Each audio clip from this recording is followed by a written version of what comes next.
Coming up, we were on the scene as Indigenous leaders from across various industries received awards in LA from the social justice organization IllumiNative. Plus, a Lakota group strives to keep language alive. Join us for those interviews plus headlines on the ICT Newscast. This program is made possible by the Corporation for Public Broadcasting, a private corporation funded by the American people. The ICT Newscast is sponsored by the Indian Land Tenure Foundation, a nonprofit organization serving American Indian nations and people in the recovery and control of their rightful homelands. On the web at iltf.org. Support for the ICT Newscast with Aaliyah Chavez comes from the Arizona PBS studios in Phoenix at the Walter Cronkite School of Journalism and Mass Communications at Arizona State University.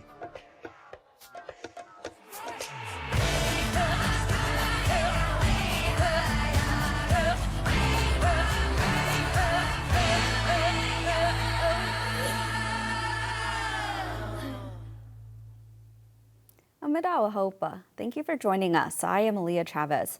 We start today in the West, where newly announced federal funding will support major water projects for tribal nations. The Department of the Interior last week announced it is investing $327 million to fulfill water rights settlements in the 2024 fiscal year. Indian water rights, as they are called in government capacities, are guaranteed to tribes as part of the treaty responsibility the U.S. has. 2 years ago, there were 34 Indian water rights settlements enacted by Congress, but the problem is that legislation does not guarantee funding. Now, 11 projects by various tribes will soon get money to improve their water resources. Receiving the most money this round is the Navajo Gallup Water Supply Project, with a total of $164 million. Other tribes receiving millions include the Blackfeet Nation, the Crow Tribe, and the San Carlos Apache Tribe. Secretary Deb Haaland weighed in, saying some nations have been waiting decades for funding and are finally getting the resources they are owed. In Canada, an Indigenous organization is suing another national organization. The Manitoba Métis Federation filed the suit against the National Research Council after a sale on an office tower fell through. In the suit, the Federation alleges that the NRC did not meet its constitutional obligation to engage with Indigenous people in good faith. The Federation was in talks with the NRC to buy its former research facility for $3.6 million Canadian dollars. An additional offer was made for the building by the Public Health Agency of Canada, which reportedly led the NRC to withdraw from the sale to the Federation. The Federation now hopes to get reimbursed for the cost of surveyors, architects, and other expenses associated with the sale. In Bolivia, an Indigenous fashion show is promoting the work of Aymara women in the Andes. ICT's Mark Trahant has the story.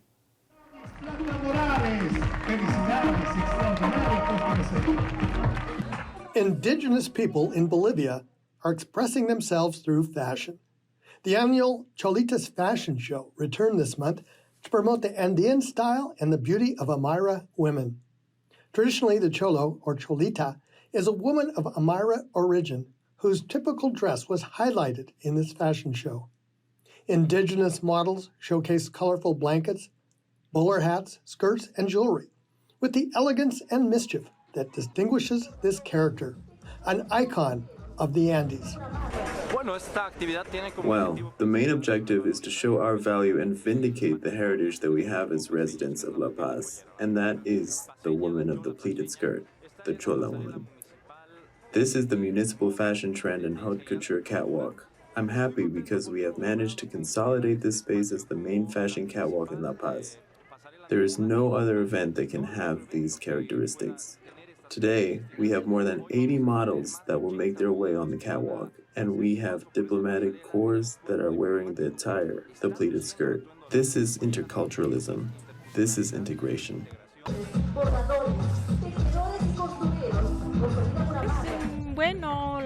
Well, I think the La Cholita fashions was very nice, very interesting. I saw some designs that are very nice. The fabric, the texture, I've been impressed with all the models, the Cholita models of La Paz.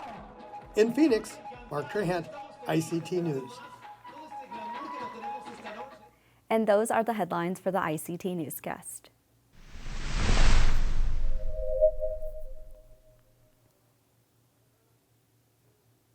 Some of Indian country's most well-known creatives, advocates, and allies gathered for IllumiNative's Indigenous House LA event earlier this month.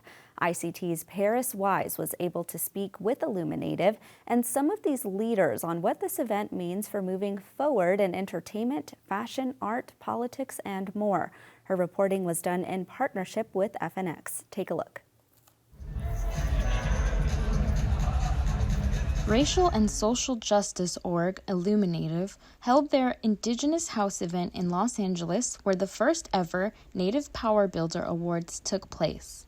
This honored those building power and a better future for Native peoples and future generations, such as Sterling Harjo, Jane Myers, Jade Begay, Congresswoman Sharice Davids, and the San Manuel Band of Mission Indians.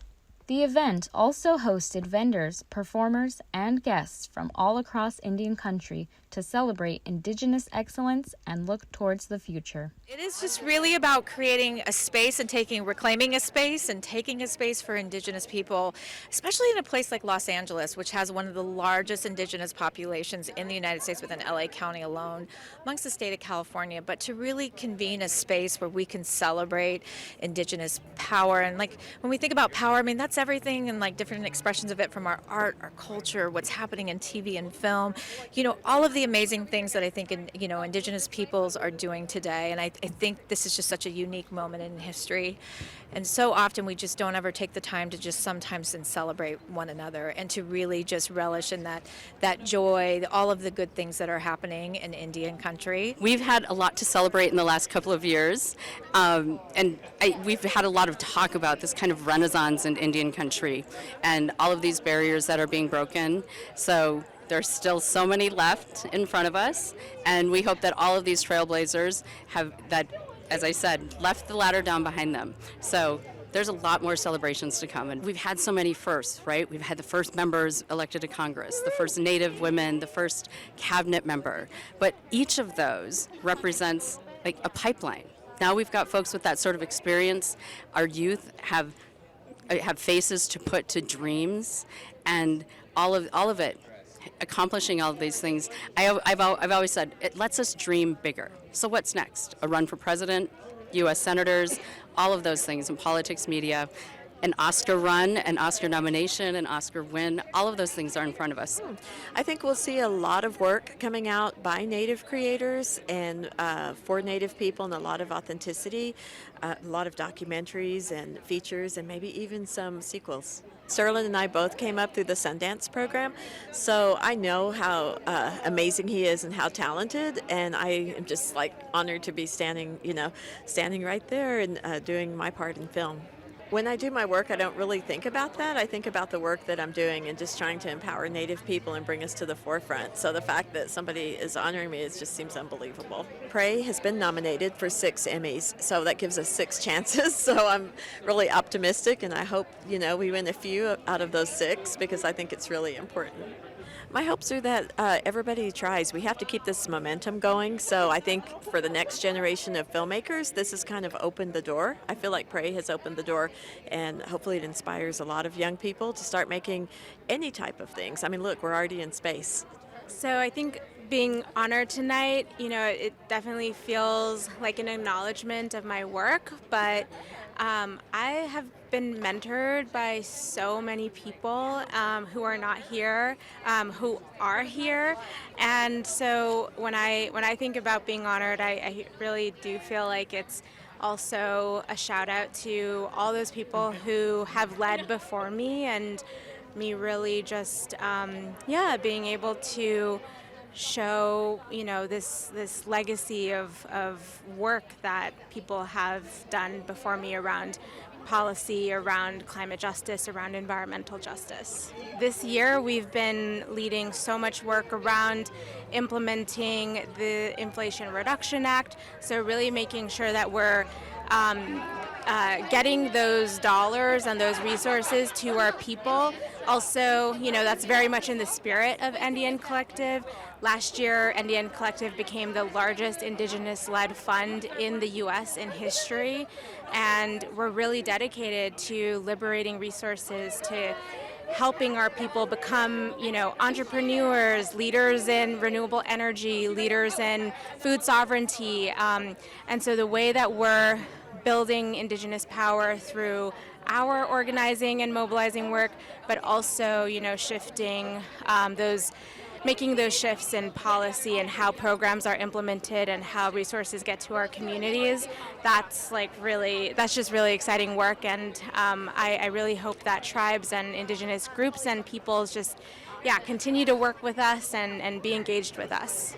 I think my message to future change makers is to get involved in politics. I think, as a young person coming up in the movement work, I was taught that, being Indigenous is political. Our identity is political, and I think we can't be shy about taking stances, about, encouraging each other to take leadership roles. I think I see so much creativity, so much innovation. I want to see more leaders in office. I want to see more Indigenous people, really making, the decisions when it comes to our towns, our states, and the country. We've seen Deb do it. We've seen people lead the way, and I hope that I can just be a supportive sister or friend or auntie to those people who want to lead in that way, and I'm there for it. I'm there to support that. Hey, so first of all, nothing but love for Indian country and all my relatives representing tonight. It's such a great, huge event. IllumiNative putting on the ultimate gala. We got, Native excellence everywhere. Creme de la creme. We got, allies representing. We got a lot of amazing tastemakers, influencers, directors, creatives, thinkers, strategists, big bosses that happen to be Indigenous. And that's the beauty, is that we're representing for a lot of those folks that are all over Indian country to be inspired. This is a moment that begins as a moment that will continue as momentum to be able to put Indian country on the map. And that's something that I've been, very blessed to do on the music tip with the Black Eyed Peas, is always holding my culture very high and the roots that my grandmother implemented in me as a young kid, and always being proud of where I come from. So there's always that idea of always wanting to grow and get to the next step. As far as awareness, as far as mainstream media, mainstream conversation, because we definitely have been putting it down for many years, and it's beautiful to see the hard work of our labor really paying off. This event was not only for those who are already established in their industries, but for those looking to help in creating even more opportunities for Native people everywhere. Well, I think one of the reasons why we wanted to do this in LA as well, because obviously this is a center, right? This is the epicenter for TV, film, and media, right? So to really take this space, reclaim it, because it's always been Indigenous space, but to just really put down a marker and say our stories, our issues, our creativity, our art, our music, our culture matters, and this is something that the world deserves to hear more about. And so it's just really advancing and wanting to see that we can't just settle and be happy that there's one or two TV shows or maybe a film every now and again. No, we need to be out there constantly organizing and saying there's a wide audience for our stories, and our time has come. And so I'm really excited and hopeful for the future. I just think, again, this is one of the most exciting times for our people. I hope that they see an event like this, and not just for kind of the headlights and the glamour, but for the imagery that it presents, that all of these folks, we all come from the same place. We come from our reservation and home communities, and all working really hard to represent, to change the narrative for justice, whether it's climate justice, justice in our law enforcement systems, or changing these systems. And so putting the visual to them, this is what events like this are really here to celebrate. In Los Angeles, California, Paris Wise, ICT News. Holly Cook-Macaro, who we saw there, is a board member of Indig Public Media, the parent company that owns ICT and the ICT Newscast.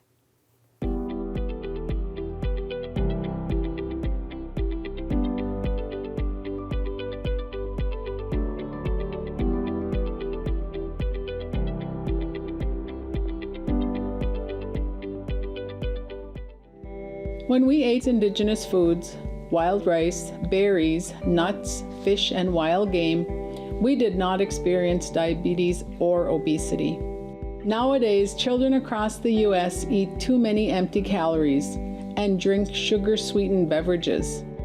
Our Native families suffer more with the lack of access to fresh, nutritious foods. I want to be in prevention, teaching knowledge and skills at a young age. Our babies' first feedings are so important. This practice of eating well to nourish our body, it's learned by the time our babies turn 2. Teaching family spirit, I can see knowledge and skills taking root.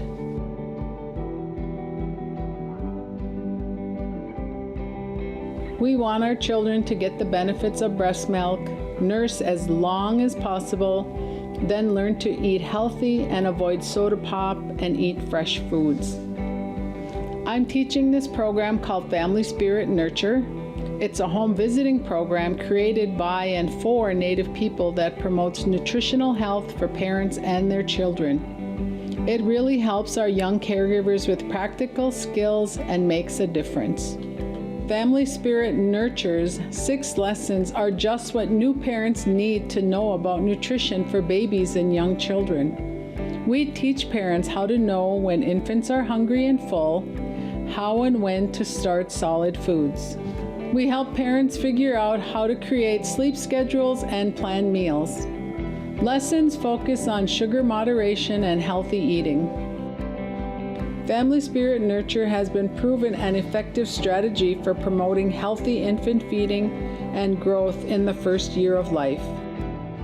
Based on demand, the Family Spirit team at the Johns Hopkins Center for Indigenous Health is making Family Spirit Nurture available for any community to adopt. I would encourage others to bring Family Spirit Nurture to their people.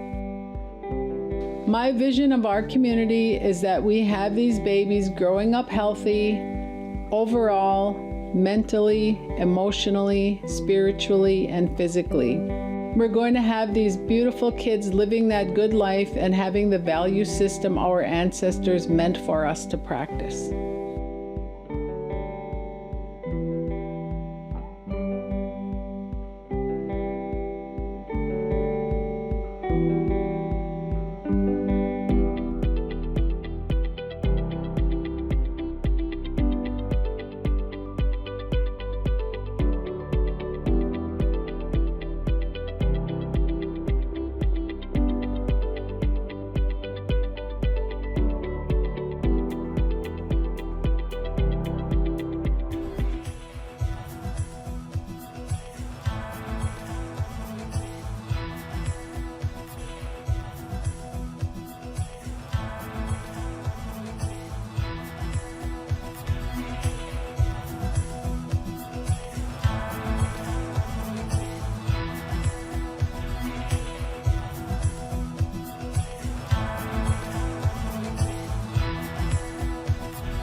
Tusweca Tiospaye created the Lakota, Dakota, Nakota Language Summit to unite all of their language groups, reservations, and communities in the United States and Canada, all in efforts to revitalize language and culture. Earlier this month, 600 people attended the conference in Rapid City, South Dakota, representing 32 tribal nations. Its executive director is Mike Carlow, Jr., and he spoke with ICT's Shirley Sneve. Tusweca Tiospaye, Wowa Hechu, Ake, Misun. I founded the organization in 2007, and how that came about I had my children were little at the time, and just seeing a lot of the social problems that our people were facing in Pine Ridge. We had a lot of gangs, drugs. Everybody knows the negative stuff that comes out of there. But I saw all those things as a direct result of the loss of our identity, the loss of our language, the loss of our culture. There was a disconnect, especially among our youth. And so I wanted to do what I could to turn that around. And so I started Tusweca Tiospaye. We started with language classes for children. We had different events, powwow, the hand games, the Lakota style of hand games, traditional foods, and different things like that to promote, strengthen our language and the culture that's tied to it. Ended up having a dream about, bringing our people together, because even though there were people at all these places, working hard, we were all working independently of one another. In a lot of cases, we didn't even know about each other. And so to bring the people together, to unite in our efforts, to support one another, to share with each other. And so that's how the Lakota, Dakota, Nakota Language Summit was created. One of the things that, I learned Lakota in college. It was something that has been gone from my family for 2 generations. My great-grandparents didn't teach it to their children because of the repercussions of boarding schools. So Lakota became the Christmas language, how to talk about Christmas. Yeah. How to talk about Christmas presents without your kids finding out. But as time went on, and that was just one side of the family, my grandfather's side of the family, the language was always there. And my grandma, Flora Driving Hawk, came to live with us. And it was just a real treat to have her around and to learn more about the language and what it means. But as we go through modernization and, we don't get around by horses anymore, we get around by cars. And I imagine language needs to make sense in a culture. How are you accomplishing that goal? There are new words, being formed by elders, by fluent speakers for new things as they come, like computer, cell phone, computer,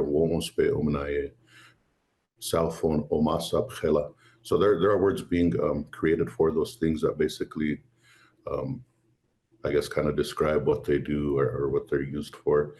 And so there's, it's not like if you learn the language, you won't be able to communicate in today's world or even in the future, because our language is alive. And so it's going to grow, it's going to adapt, and things are going to be added. And maybe not everybody likes that, but even 150, 200 years ago when we got the gun, we had to create a word for that. We often cover stories of the trauma resulting from the boarding school experience for many, not all, but many Native Americans across the country. And the absence of language was something that was in a lot of those schools. And to be able to overcome that and still have a vibrant language, I think, is remarkable. A remarkable issue of resilience for Lakota people.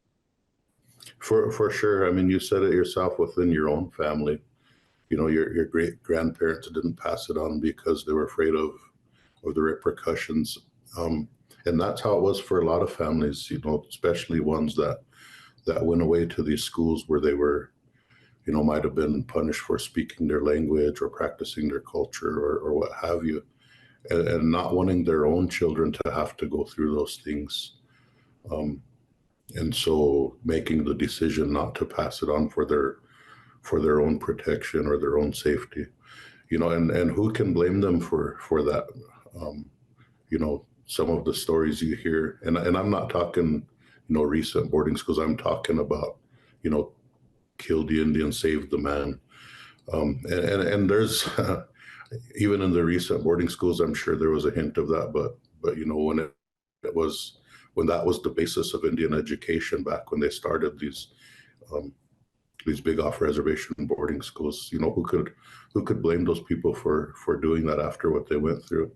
But we are, as a people, we are perseverant, we are strong, and so it was kept alive, and so we still have it today. Well, Mike Carlow, thank you very much for joining us on the ICT Newscast. You're welcome. Thank you for having me. Tusweca Tiospaye posts new language videos on YouTube almost every day. Well, be sure to join us on the next ICT Newscast. A city in Arizona wants to improve the public safety by building a sidewalk. But the catch is that it's located near a Hohokam village that is over 1,000 years old. And that's a slice of our Indigenous world. For all the latest, visit ictnews.org. From all of us in the newsroom, stay safe, my relatives.